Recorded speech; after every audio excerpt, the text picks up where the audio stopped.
बिस्मिल्लाहिर्रहमानिर्रहीम। अस्सलाम वालेकुम स्टूडेंट्स, क्लास 9 फिज़िक्स स्टार्ट करते हैं। अच्छा बेटा, कल हम लोगों ने जो है वो चैप्टर नंबर 11 मैंने आप लोगों को कहाँ तक पढ़ाया था, ज़रा जल्दी से बताएं। चैप्टर नंबर 11 में हम लोगों ने कहाँ तक पढ़ा था?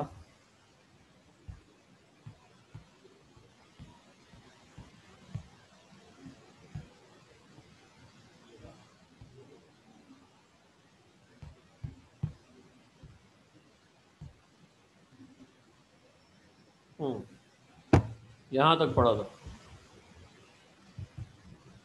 थर्मल एक्सपेंशन तक बेटा मैंने आप लोगों को पढ़ाया था। और इसमें हम लोगों ने जो है वो थर्मल एक्सपेंशन की दो टाइप्स मैंने आपको बताई थी, लीनियर थर्मल एक्सपेंशन और वॉल्यूमेट्रिक थर्मल एक्सपेंशन। सही है जी, थोड़ी मज़ीद डिटेल में चलते हैं। नहीं,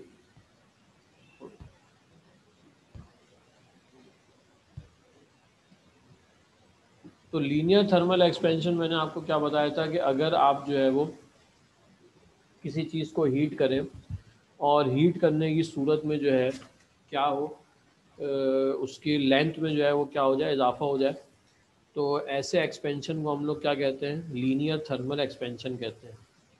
सही है। इसी तरीके से हम लोग ने जो है वो मैंने आप लोगों को बताया वॉल्यूमेट्रिक थर्मल एक्सपेंशन क्या चीज़ होती है कि जब भी आप किसी चीज़ को हीट करें और हीट करने की सूरत में उसके वॉल्यूम में क्या हो जाए, इजाफा हो जाए, तो ऐसी एक्सपेंशन को हम लोग क्या कहते हैं, वॉल्यूमेट्रिक थर्मल एक्सपेंशन कहते हैं। सही है बेटा। आप लोग एक काम करें, अपने नोट्स के पेज नंबर 81 निकालें। अपने नोट्स ले आएँ आप लोग और नोट्स का पेज नंबर 81 निकालें। पेज नंबर 81, नोट्स के पेज नंबर 81 के ऊपर जो है वो कुछ डेफिनेशन दी हुई है। देखें, यहाँ से मैं आप लोगों को पढ़ के बताता हूँ। जल्दी से नोट्स ले आएँ आप लोग। वैसे तो उम्मीद है ज़्यादातर लोग अपने साथ नोट्स लेके बैठे होंगे, मगर जिन लोगों के पास नोट्स नहीं है वो ले आएँ जल्दी से। फिर जो है मैं आप लोगों को कुछ डेफिनेशन जो है वो नोट्स में से बताता हूँ। Page number 81।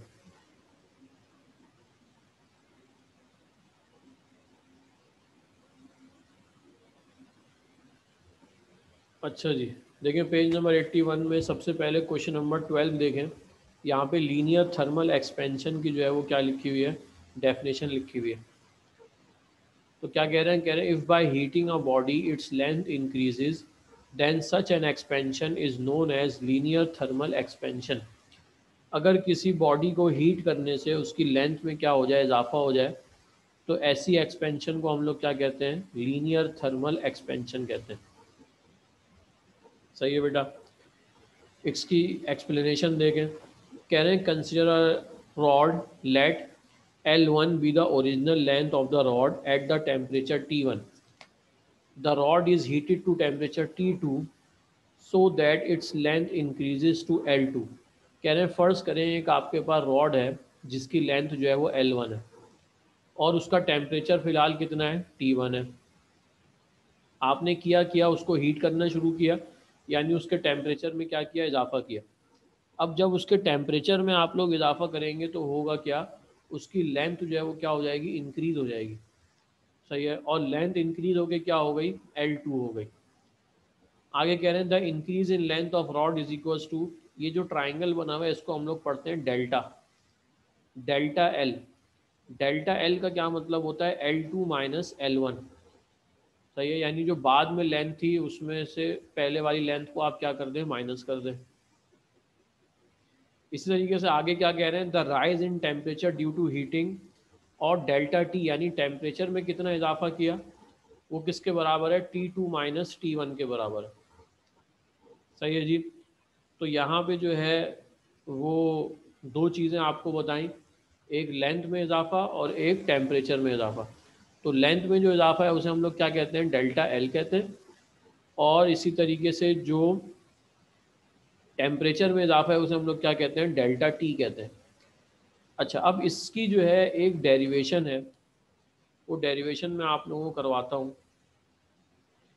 उससे पहले यहाँ पे देखें, यहाँ पे जो नोट्स में आपके पास फार्मूला लिखा हुआ है, नोट्स में जो आप लोगों के पास फार्मूला मौजूद है वो है अल्फ़ा, ये जो आखिर में लिखा हुआ है क्वेश्चन नंबर 12 के आखिर में, alpha is equals to delta L upon L one delta T. ये अल्फ़ा जो है वो असल में क्या है, लीनियर थर्मल एक्सपेंशन का जो है वो कोफिशेंट है, कांस्टेंट है। सही है। अच्छा, अब इससे रिलेटेड एक डेरिवेशन है जो कि पेपर में आती है, ये मैं आप लोगों को जो है करवाता हूँ।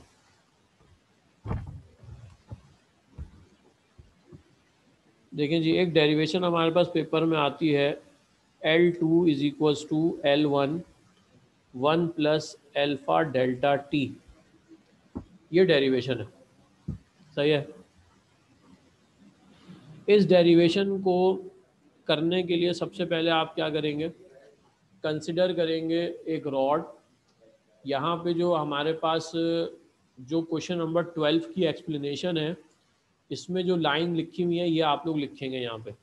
सही है। क्वेश्चन नंबर, यहाँ पे मैं इसका हवाला लिख देता हूँ, क्वेश्चन नंबर 12 में जो एक्सप्लेनेशन लिखी हुई है वो इस डेरिवेशन को स्टार्ट करते हुए लिखेंगे। सही है। पेज नंबर किस पे, 81 पे। अच्छा, इसके बाद जो है वो हमें करना क्या है, वो आप यहाँ तक लिख देंगे, कहाँ तक, इंक्रीज टू L2 तक। इंक्रीज टू L2 तक, यानी जो दो लाइनें लिखी हुई हैं यहाँ तक लिख देंगे। उसके बाद आप लोग जो है वो डायरेक्ट क्या करेंगे, अल्फ़ा का फॉर्मूला लिखेंगे। देखें, अल्फ़ा बराबर होता है किसके, delta L upon L one delta T के। अच्छा, वी नो दैट करके ये लिख देंगे। उसके बाद अब देखें, जो आपको डेरिवेशन करनी है उसमें डेल्टा टी आपको एज इट इज़ चाहिए, तो डेल्टा टी को जो है वो आप ऐसे ही छोड़ देंगे। सही है। डेल्टा टी को जो है वो आप लोग जो है वो कुछ नहीं करेंगे, डेल्टा एल की वैल्यू यहाँ पे रिप्लेस करेंगे। देखिए, डेल्टा एल जो है वो किसके बराबर होता है, डेल्टा एल बराबर होता है किसके, L2 माइनस एल वन के। अब अगर मैं इस वैल्यू को उठा के इस इक्वेशन में रखूँ, इसे इक्वेशन 1 कह देते हैं। अगर मैं L2 माइनस एल वन की वैल्यू, डेल्टा एल की वैल्यू को इक्वेशन 1 में रखूँ तो क्या हो जाएगा, देखें, alpha is equals to L2 minus L one upon L one delta T. सही है। डेल्टा एल की जगह मैंने क्या रखा, L2 माइनस एल वन लिखा, और डिनोमिनेटर में जो चीज़ें मौजूद थी उनको ऐसे ही छोड़ दिया, एल वन डेल्टा टी। अच्छा जी, आगे चलते हैं। इसके बाद देखें, ये जो नीचे डिनोमिनेटर है एल वन डेल्टा टी, यहाँ पे डिवाइड हो रहा है। इसको अगर मैं इजिकल्स टू के दूसरी तरफ शिफ्ट कर दूँ तो ये वहाँ पे जाके क्या हो जाएगा, डिवाइड हो जाएगा। अच्छा जी, रसब साहब कह रहे हैं सर आवाज़ बहुत स्लो आ रही है। बेटा आप अपने स्पीकर जो है वो सही करें, यहाँ से आवाज़ सही है और किसी ने आवाज़ की कंप्लेन नहीं की। सही है बेटा। अच्छा जी, ये एल वन डेल्टा टी जो है यहाँ पे पूरा डिवाइड हो रहा है, अगर मैं इसको शिफ्ट कर दूँ तो ये वहाँ पे जाके क्या हो जाएगा, मल्टीप्लाई हो जाएगा। देखें, ये जो आपके पास ये है एल वन डेल्टा टी, इसको अगर मैं ले जाऊँ दूसरी तरफ तो ये वहाँ पे जाके क्या हो जाएगा, मल्टीप्लाई। तो ये हो जाएगा alpha L one delta T.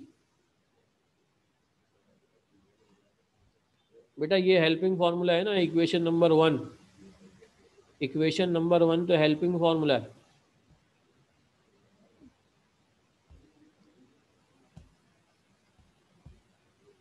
ओहो, गायब हो गया।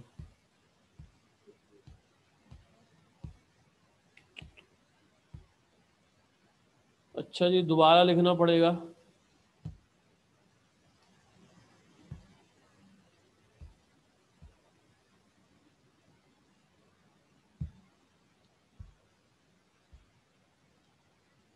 डेरिवेशन दोबारा से लिखनी पड़ेगी भाई, ये गायब हो गई।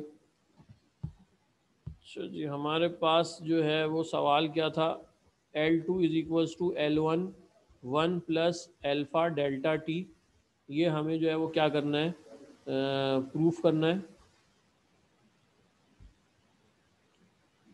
अच्छा जी, तो सबसे पहले मैंने आप लोगों को क्या कहा कि क्वेश्चन नंबर 12 जो आप लोगों के पास है, क्वेश्चन नंबर 12 में जो एक्सप्लेनेशन लिखी है वो आप लोग यहाँ लिखेंगे, जो कि किस पे है, पेज नंबर 81 में है। उसके बाद जो हेल्पिंग फार्मूला है, वो हेल्पिंग फार्मूला क्या है, alpha is equals to delta L upon L1 delta T, ये इसका हेल्पिंग फार्मूला है। सही है बेटा। अच्छा जी, आगे की तरफ चलते हैं। इसके बाद हमने क्या किया था, डेल्टा एल की वैल्यू को रिप्लेस किया था। डेल्टा एल बराबर होता है किसके, L2 माइनस L1 के। तो जब इसकी वैल्यू यहाँ पे रिप्लेस करेंगे तो क्या हो जाएगा, alpha is equals to L2 minus L1 upon L1 delta T. अच्छा जी, अब क्या करना है, इस L1 डेल्टा टी को यहाँ से जो है वो शिफ्ट करेंगे इज इक्वल्स टू के दूसरी तरफ। ये यहाँ पे डिवाइड हो रहा है, दूसरी तरफ जाके क्या हो जाएगा, मल्टीप्लाई हो जाएगा। तो ये हो जाएगा अल्फ़ा L1 डेल्टा टी, और यहाँ पे क्या बच गया हमारे पास,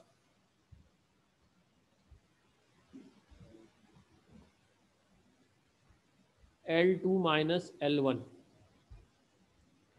अच्छा, नेक्स्ट स्टेप क्या करेंगे बेटा, ये L1 यहाँ पे देखें माइनस हो रहा है, इसको अगर मैं शिफ्ट कर दूँ इजिकल्स टू के दूसरी तरफ तो ये वहाँ जाके प्लस हो जाएगा। तो ये हो जाएगा L1 plus alpha L1 delta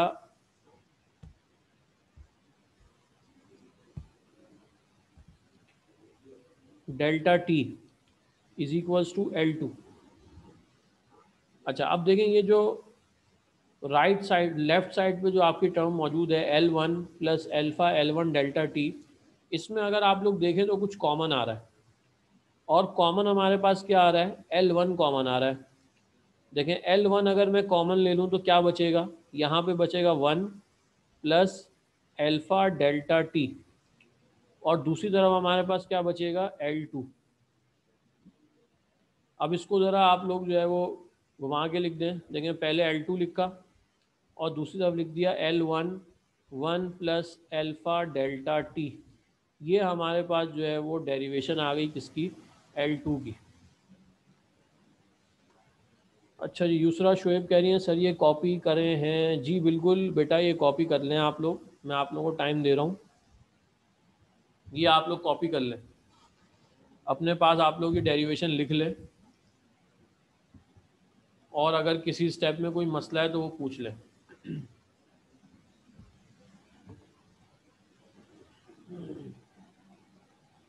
इसकी एक्सप्लेनेशन आप लोग यहाँ से लिखेंगे।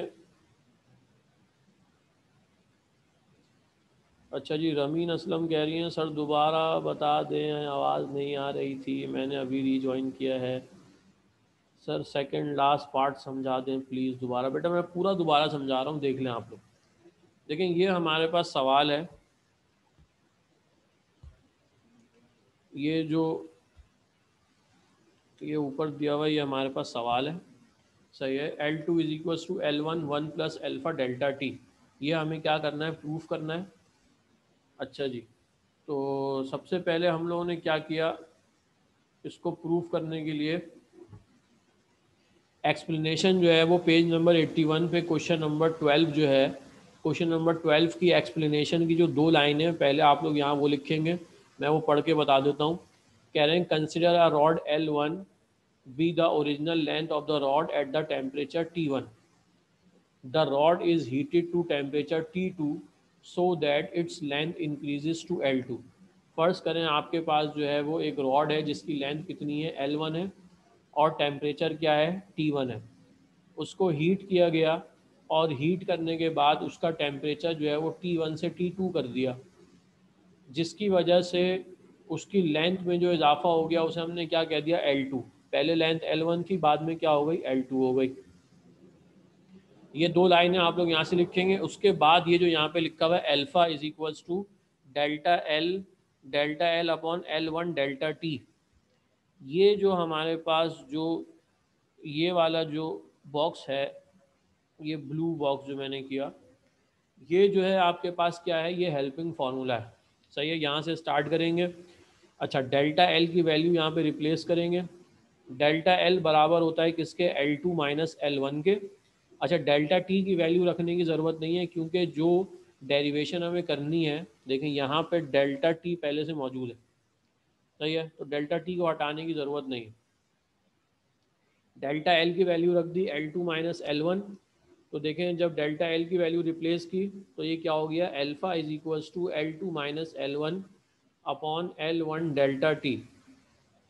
इसके बाद नेक्स्ट स्टेप में क्या किया, ये L1 डेल्टा टी जो था, ये L1 डेल्टा टी जो है यहाँ पे, ये यहाँ पे डिवाइड हो रहा था, इसको जब उठा के यहाँ लेके जाएंगे तो क्या हो जाएगा, मल्टीप्लाई हो जाएगा। देखें इज इक्वल्स टू के दूसरी तरफ जाके अल्फ़ा के साथ क्या हो गया, मल्टीप्लाई हो गया, तो ये हो गया अल्फ़ा L1 डेल्टा टी, और इज इक्वल्स टू के दूसरी तरफ क्या बचा है, L2 minus L1। Next step में क्या किया, L1 वहाँ पे जो है वो माइनस हो रहा था, इसको जब यहाँ पे शिफ्ट करेंगे इज इक्वल्स टू के दूसरी साइड पे, तो ये यहाँ पे आगे क्या हो जाएगा, प्लस हो जाएगा, तो ये हो जाएगा L1 plus alpha L1 delta T. अब यहाँ पे हमारे पास दो टर्म्स आ गई, L1 plus alpha L1 delta T. अब देखें ये जो दो टर्म्स हैं L1 और अल्फ़ा L1 डेल्टा टी, इसमें से L1 कॉमन ले लिया, जब L1 कॉमन लेंगे तो ये यहाँ पे क्या बचेगा, ये जो पहला सर्कल मैंने बनाया, इसका कलर चेंज कर देता हूँ, ये जो मैं ग्रीन कलर का सर्कल बना, ब्राउन कलर का सर्कल बनाने जा रहा हूँ, यहाँ पे क्या बचेगा, जब L1 कॉमन में चला गया तो यहाँ पे क्या बच गया, 1 बच गया, और दूसरी तरफ क्या बच गया, अल्फ़ा डेल्टा टी। ये दो चीज़ें ब्रैकेट के अंदर आ गई और L1 जो है वो ब्रैकेट के बाहर आ गया, और इजिकल्स टू के दूसरी तरफ क्या मौजूद है, L2 मौजूद है।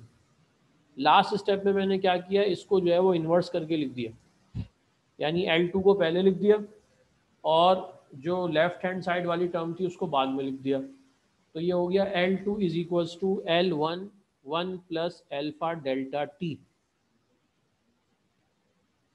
सही है बेटा, तो ये पूरी डेरिवेशन मैंने आप लोगों को दोबारा बताई, अभी भी इसमें कोई मसला है तो पूछ लें, वरना हम लोग जो है वो नेक्स्ट डेरिवेशन की तरफ चलते हैं। इससे मिलती जुलती एक डेरिवेशन और है,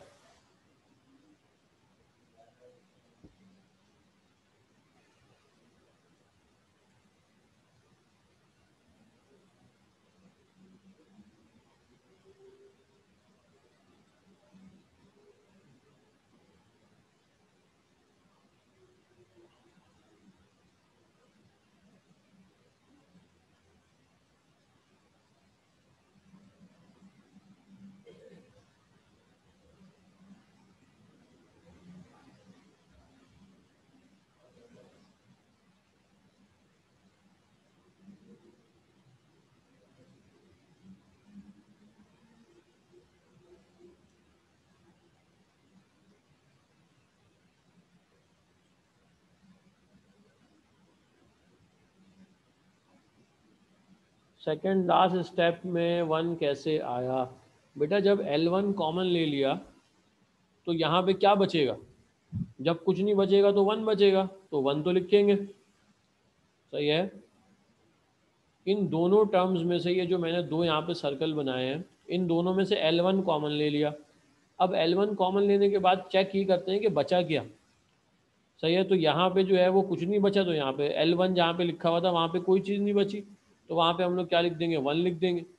और दूसरे टर्म में जो प्लस के बाद जो टर्म थी, यहाँ पे L1 जो है वो क्या है, जब कॉमन में चला गया तो अल्फ़ा डेल्टा टी आपके पास क्या हो गया, बच गया, सही है जी। सर ये L1 के बाद ब्रैकेट में क्या लिखा है, बेटा L1 के बाद ब्रैकेट में लिखा है 1 plus alpha delta T. L1 के बाद ब्रैकेट में लिखा है 1 plus alpha delta T.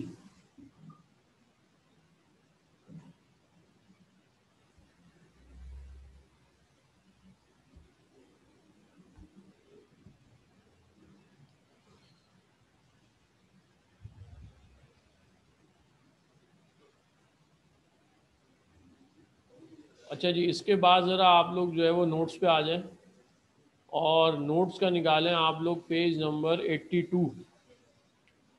Notes के पेज नंबर 82 के ऊपर जो है वो वॉल्यूमेट्रिक थर्मल एक्सपेंशन जो है वो मैं आप लोगों को समझाता हूँ।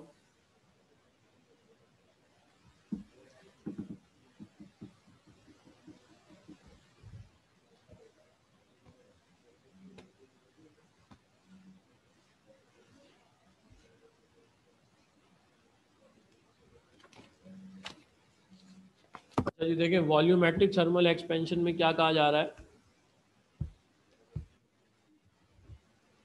carrying three-dimensional expansion along length, breadth, and thickness or height, causing an expansion in volume on heating is called volumetric thermal expansion.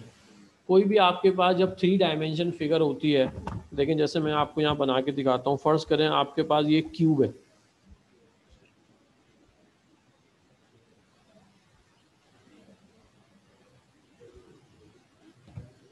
ये क्यूब जो है वो एक थ्री डायमेंशन फिगर है, सही है।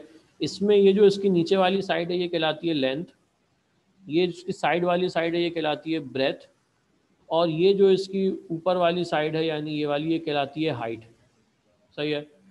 तो जब भी आप इस ब्लॉक को क्या करेंगे, हीट करेंगे, तो होगा क्या, इसकी लेंथ में भी इजाफा होगा, इसकी ब्रेथ में भी इजाफा होगा, और इसकी हाइट में भी क्या हो जाएगा, इजाफा हो जाएगा।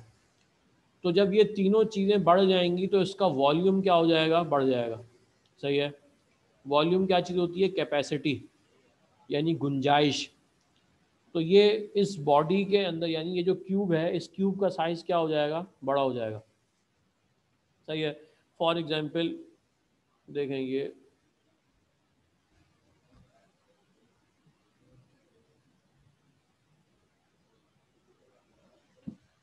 तो ये इसको हीट करने से क्या हुआ, लेंथ में भी इजाफा हो गया, ब्रेथ में भी इजाफा हो गया, और हाइट में भी इजाफा हो गया, सही है। ये लेंथ 1 थी, ये ब्रेथ 1 थी, ये हाइट 1 थी, ये एल क्या हो गई, 2 हो गई, ये ब्रेथ क्या हो गई, 2 हो गई, और ये हाइट हमारे पास जो है वो क्या आ गई, h2 आ गई, सही है जी। तो लेंथ, ब्रेथ और हाइट में इजाफा होने की वजह से इसका वॉल्यूम देखें क्या हो गया, बढ़ गया, यानी इसकी गुंजाइश इसके अंदर जो है वो क्या हो गई, बढ़ गई। तो ऐसे एक्सपेंशन को हम लोग क्या कहते हैं, वॉल्यूमेट्रिक थर्मल एक्सपेंशन कहते हैं। वॉल्यूमेट्रिक भी कह सकते हैं, और दूसरा नाम यहाँ पे लिखा हुआ है क्यूबिकल, सही है, वॉल्यूमेट्रिक थर्मल एक्सपेंशन इसको कह सकते हैं। अच्छा, अब इसका जो है हमारे पास एक फॉर्मूला है, वो फॉर्मूला क्या है देखते हैं।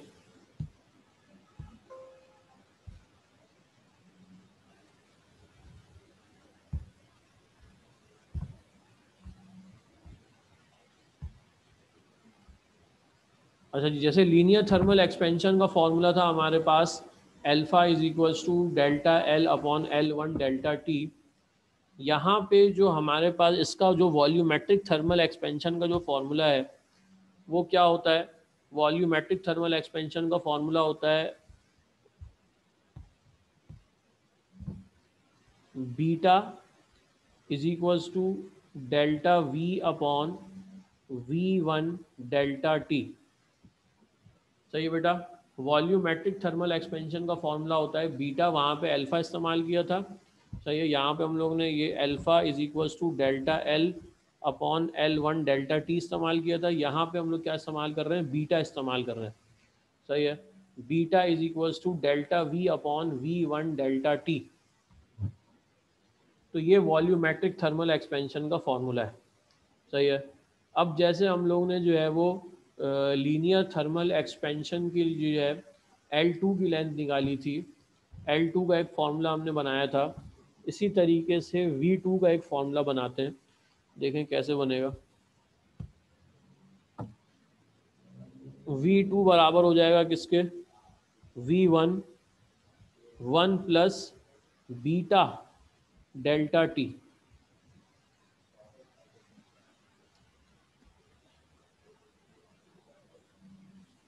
सही है जी। अच्छा, अब इसमें जो आप लोग एक्सप्लेनेशन लिखेंगे वो देखें कहाँ से लिखेंगे, क्वेश्चन नंबर 13 पेज नंबर 82। यहाँ पे देखें दो लाइनें लिखी हुई हैं मैथमेटिकल एक्सप्रेशन के बाद, कह रहे हैं consider a block of initial volume V1 at initial temperature T1। Now the block is heated up to final temperature T2, so the final volume becomes V2। कह रहे हैं कि फ़र्ज़ करें एक ब्लॉक है जिसका वॉल्यूम क्या है, V1 है, और उसका टेम्परेचर क्या है, T1 है। उसको जब हीट किया गया तो हीट करने से उसका टेम्परेचर T1 से बढ़ के T2 हो गया, और हीट करने की सूरत में उसका वॉल्यूम बढ़ के V1 से क्या हो गया, V2 हो गया। सही है, तो ये दो लाइनें जो है वो आप लोग यहाँ से लिखेंगे। इसके बाद से जो है वो आगे हम लोगों को क्या करना है, डेल्टा की वैल्यू इस्तेमाल करेंगे, बीटा की वैल्यू इस्तेमाल करेंगे।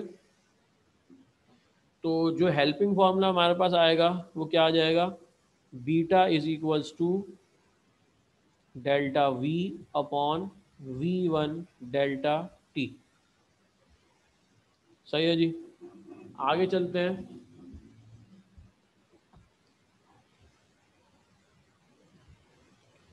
अच्छा जी सर, आपकी आवाज़ रुक कर आ रही है, पता नहीं भाई, मैं तो रुक रुक कर नहीं बोल रहा हूँ। अच्छा, आसिम बाबर साहब कह रहे हैं सर एक्सप्लेनेशन क्या अपनी वर्ड्स में लिख सकते हैं? बिल्कुल बेटा, ये तो पूछने की बात ही नहीं है, तो बहुत अच्छी बात है कि आप लोग अपनी वर्डिंग में लिखें। सही है, अपनी वर्डिंग में लिखना तो आसान है, आप लोगों को याद नहीं करना पड़ेगा। अच्छा जी, आगे चलते हैं, स्टार्ट करते हैं। जैसे L2 की डेरिवेशन हम लोगों ने की है, बिल्कुल सेम उसी तरीके से होगी, बस फ़र्क यहाँ पे जो है वो V का और बीटा का फ़र्क आ जाएगा। इसे आप लोग कहते हैं इक्वेशन नंबर 1। अच्छा, यहाँ पे डेल्टा वी की वैल्यू रिप्लेस करेंगे। डेल्टा वी बराबर होता है किसके, V2 माइनस V1 के। तो अब देखें इक्वेशन 1 में इसकी वैल्यू रिप्लेस करें तो ये हो जाएगा beta is equals to V2 minus V1 upon V1 delta T. अच्छा जी, नेक्स्ट स्टेप में क्या करेंगे, ये V1 डेल्टा टी जो है यहाँ पे डिवाइड हो रहा है, अगर मैं इसको शिफ्ट कर दूँ लेफ़्ट साइड के ऊपर तो ये वहाँ जाके मल्टीप्लाई हो जाएगा। तो इसकी वैल्यू हो जाएगी बीटा इज इक्वल्स बीटा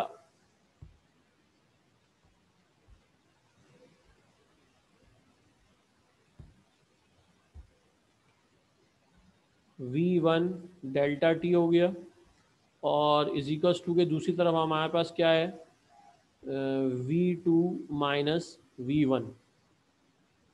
सही है जी।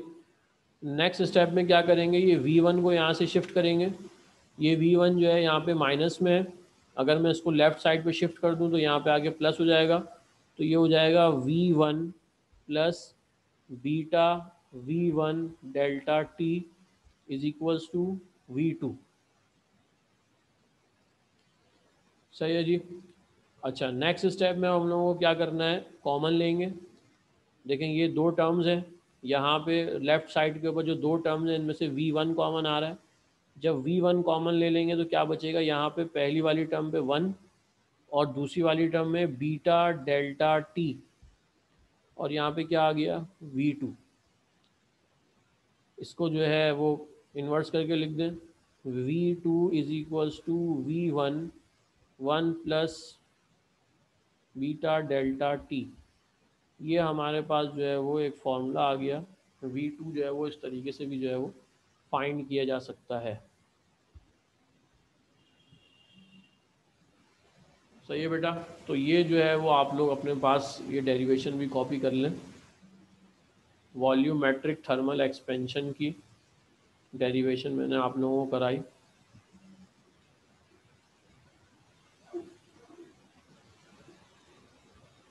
और इसमें कोई मसला है तो पूछ लें।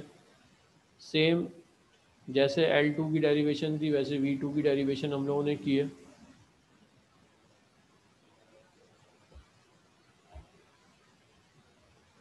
अताउर रहमान साहब,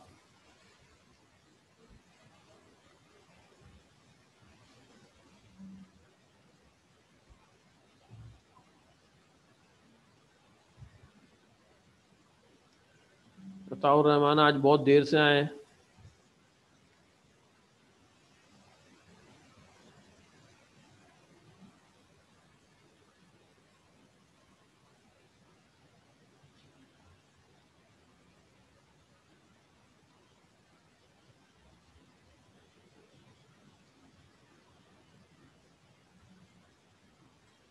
अच्छा जी, सही है सही।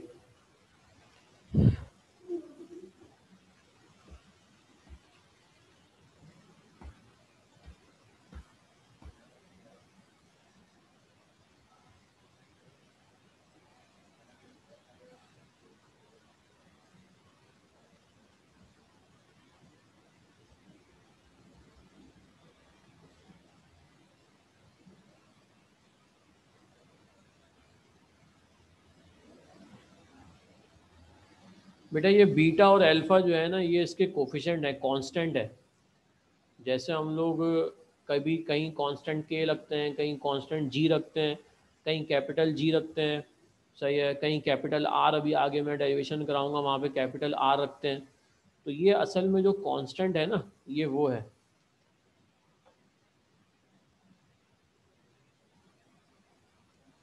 तो यहाँ पे लीनियर थर्मल एक्सपेंशन का जो कांस्टेंट है वो कहलाता है अल्फ़ा, और वॉल्यूमेट्रिक थर्मल एक्सपेंशन का जो कांस्टेंट है वो कहलाता है बीटा।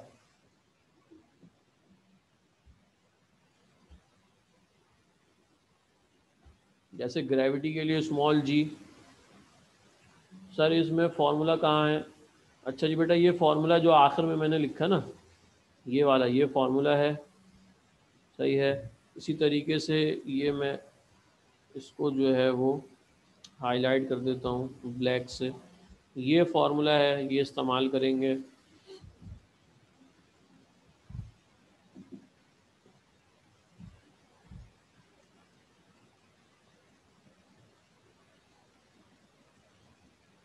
हाँ बेटा, सेकंड लास्ट स्टेप में कॉमन लिया है V1।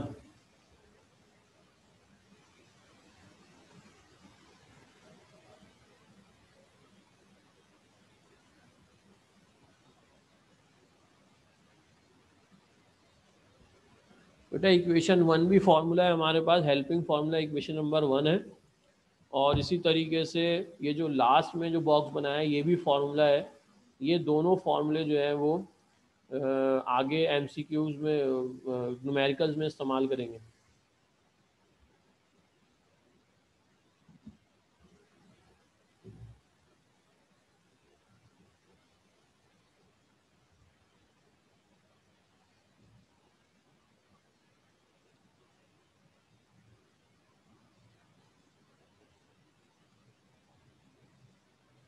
अच्छा बेटा, ये दोनों डेरिवेशन एक दफ़ा आप लोग दोबारा देख लें। L2 वाली भी दोबारा दिखा देता हूँ। देखें, ये L2 वाली डेरिवेशन की हम लोगों ने, इसको एक दफ़ा आप लोग पूरा देख लें अच्छे से। कोई स्टेप इसमें मसला कर रहा है तो पूछ लें। और इसके बाद जो है वो मैं आपको V2 की डेरिवेशन भी जो है वो दोबारा दिखा दूँगा।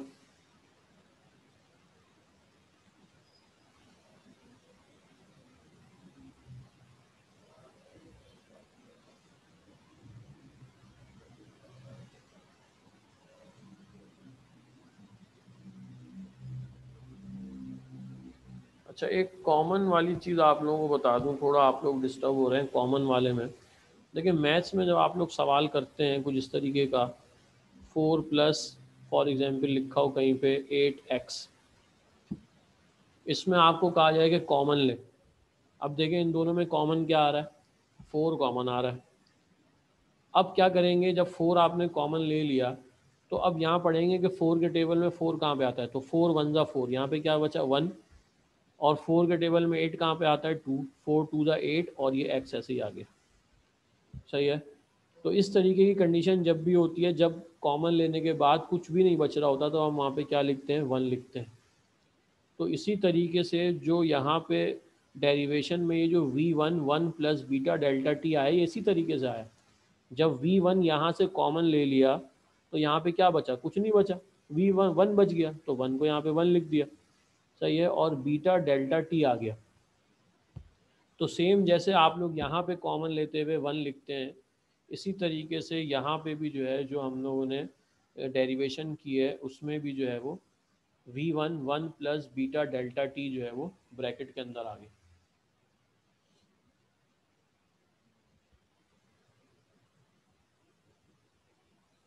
अच्छा, इसके बाद एक बड़ी डेरिवेशन है हमारे पास, जो कि है beta is equal to 3 alpha. ये मैं इंशाल्लाह कोशिश करूँगा आप लोगों को जो है वो कल कराऊँ।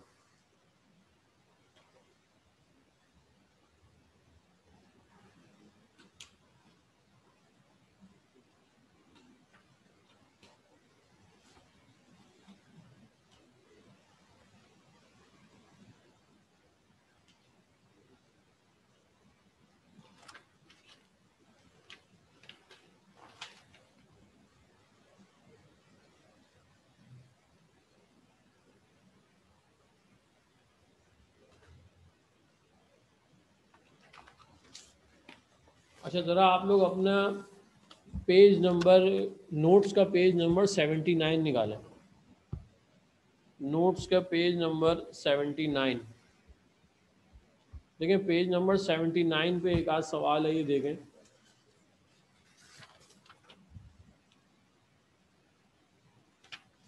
पेज नंबर 79 के ऊपर जो क्वेश्चन नंबर 6 है, ये कल हम लोगों ने जो है वो मरकरी से रिलेटेड एक आध, थर्मामीटर से रिलेटेड एक आध सवाल पढ़ा था। मैंने आप लोगों को लिक्विड इन ग्लास थर्मामीटर और क्लिनिकल थर्मामीटर समझाया था, तो ये उससे रिलेटेड है। क्वेश्चन नंबर 6 कह रहे हैं why mercury is use in thermometer. कह रहे हैं कि थर्मामीटर में मरकरी को क्यों इस्तेमाल करते हैं। सब आंसर में क्या कह रहे हैं, it is good conductor of heat, it expands uniformly on increasing its temperature and contracts on decreasing its temperature. Hence, mercury is used in a liquid in glass thermometer. कह रहे हैं मरकरी जो है वो एक गुड कंडक्टर है heat की, लिहाजा वो एक्सपेंड होना शुरू हो जाती है यूनिफॉर्मली, यानी इक्वल। जब उसका टेम्परेचर इंक्रीज़ किया जाता है तो वो एक्सपेंड होना शुरू हो जाती है, और जब उसका टेम्परेचर डिक्रीज़ किया जाता है तो वो क्या होना शुरू हो जाती है, कॉन्ट्रैक्ट होना शुरू हो जाती है। लिहाजा उसको जो है वो मरकरी को जो है वो इस्तेमाल करते हैं, किस में, थर्मामीटर में इस्तेमाल करते हैं। अच्छा, कुछ मरकरी की प्रॉपर्टीज़ यहाँ पे दी हुई हैं। Mercury freezes at -39 degree centigrade and boil at 360 degree centigrade. ये तो इसकी बर्दाश्त जो है बहुत ज़्यादा होती है। इसको फ्रीज़ करने के लिए -39 डिग्री सेंटीग्रेड का टेम्परेचर चाहिए, जो बहुत ज़्यादा है, यानी इतने तक पहुंचना आसान नहीं। इसी तरीके से and boil at 360 degree centigrade, और उसको बॉयल करने के लिए 360 डिग्री सेंटीग्रेड टेम्परेचर रिक्वायर्ड है। It has shining silver colour, सही है, इसकी प्रॉपर्टी है। Mercury does not wet the glass surface of the thermometer tube. Mercury जो है वो थर्मामीटर के जो सरफेस है, ग्लास सरफेस है, उसको वेट नहीं करती, गीला नहीं करती। Mercury has high thermal conductivity, और इसकी कंडक्टिविटी क्या होती है, बहुत ज़्यादा होती है। तो बेटा ये मरकरी को यूज़ करने की जो है ये वजह है कि थर्मामीटर्स के अंदर मरकरी को क्यों इस्तेमाल करते हैं। इसी तरीके से ज़रा क्वेश्चन नंबर 7 देखें। क्वेश्चन नंबर 7 में हमारे पास क्या है, कह रहे हैं why alcohol is use in thermometer, write down its properties. कुछ जगहों पर मरकरी इस्तेमाल करते हैं, कुछ जगहों पर अल्कोहल इस्तेमाल करते हैं, तो उसकी क्या वजह है, देखिए मिलती जुलती वजह नज़र आएगी आप लोगों को। कह रहे हैं it has temperature dependent property, यानी वो टेम्परेचर के ऊपर डिपेंड करता है बहुत ज़्यादा। It expends on increasing the temperature by heating and contracts on decreasing the temperature by cooling. सही है, वही वाली बात जो मरकरी में थी, यानी उसका जब टेम्परेचर इंक्रीज़ किया जाएगा तो अल्कोहल क्या होना शुरू हो जाएगा, एक्सपेंड होना शुरू हो जाएगा, और जब उसका टेम्परेचर कम किया जाएगा, उसको ठंडा किया जाएगा, तो वो कॉन्ट्रैक्ट होना शुरू हो जाएगा। Hence alcohol use as a thermometric substance. तो अल्कोहल को एज अ थर्मामेट्रिक सब्सटेंस जो है वो इस्तेमाल किया जाता है, और इसके कुछ फीचर्स हैं। Alcohol freezes at -115 degree centigrade, सही है। तो -115 के ऊपर जो है वो क्या होना शुरू हो जाता है, फ्रीज होना शुरू हो जाता है, और 78 डिग्री सेंटीग्रेड के ऊपर क्या होता है, बॉयल होता है। तो अल्कोहल थर्मामीटर जो है वो ज़्यादा बेनिफिशियल क्या है, अगर आपको माइनस के अंदर वैल्यूज़ को नोट डाउन करना हो, -115 तक तो वो सही वैल्यू देगा, और -115 के बाद क्योंकि वो क्या हो जाएगा, कॉन्ट्री यानी जम जाएगा, लिहाजा वो फिर काम नहीं करेगा।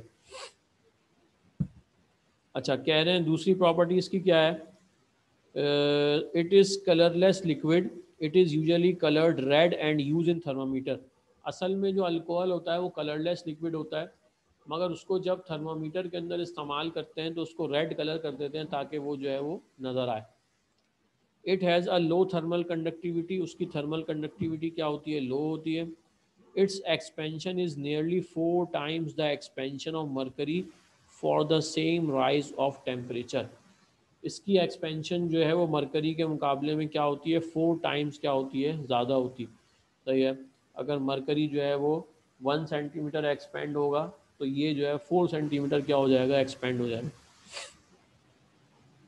सही है बेटा, तो ये दो सवाल मैंने जो है वो आप लोगों को क्वेश्चन नंबर 6 और क्वेश्चन नंबर 7 आप लोगों के नोट्स में से कराए। बाकी सवाल आज जो है वो तकरीबन हम लोग जो है वो डिस्कस कर चुके हैं। हीट और टेम्परेचर के डिफरेंसेस भी जो है मेरे ख्याल से हम लोगों ने डिस्कस किए थे।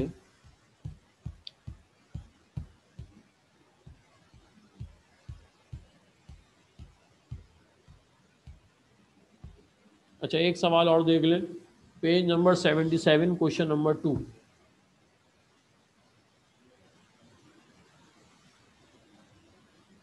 बस ये लास्ट सवाल है, इसके बाद ऑफ करेंगे। Page number 77 question number 2।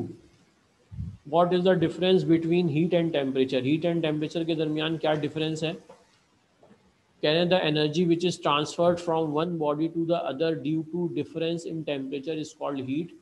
वो एनर्जी जो एक जगह से दूसरी जगह ट्रांसफर होती है उसे हम क्या कहते हैं? हीट कहते हैं, हॉट बॉडी से कोल्ड बॉडी की तरफ।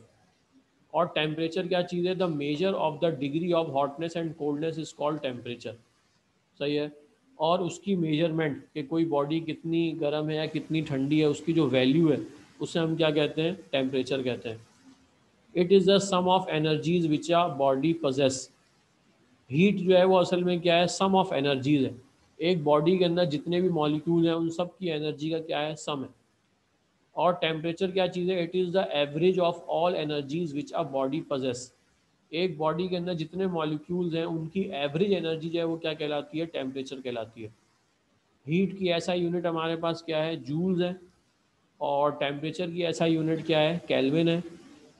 और हीट को मेजर करने के लिए जो इंस्ट्रूमेंट इस्तेमाल करते हैं उसे कहते हैं कैलोरीमीटर। और टेम्परेचर को मेजर करने के लिए जो इंस्ट्रूमेंट डिवाइस इस्तेमाल करते हैं उसे हम लोग क्या कहते हैं? थर्मोमीटर कहते हैं। सही है बेटा। तो आज यहीं तक रखते हैं।